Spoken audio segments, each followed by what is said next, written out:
It's been 2 days of waiting for the electorate in Bayelsa to know who among the 16 candidates won Saturday's governorship contest. As the collation began at the INEC office in Yenagoa on Sunday, as the results came in local government after local government, the parties waited with bated breath. And after the computation of all the votes, the returning officer of the election, Professor Farouk Kuta, announced the final results. That Diri Douye of PDP, having satisfied the requirements of the law, is hereby declared the winner and is returned elected. The APC candidate scored 110,108 votes, and the party's state collation agent contested the results so declared. What has happened here is a clear case of institutional rigging.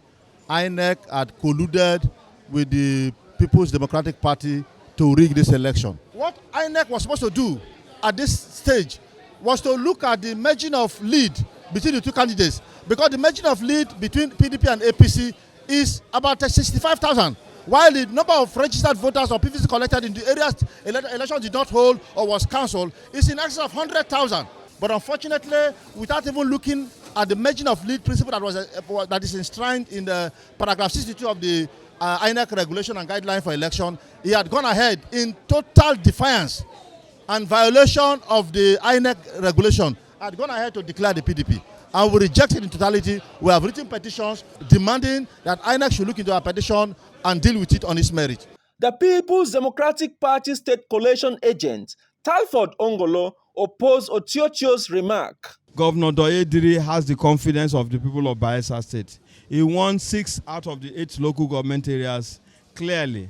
And the next person to him, the difference was about over 65,000 votes. Let us please protect the image of Bayelsa State. Let's make improvement in our electoral system.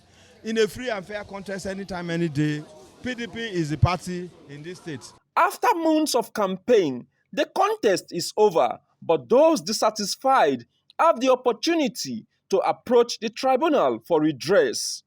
Perek Bomie Bilaifa, AIT News, Yenagoa, South Nigeria.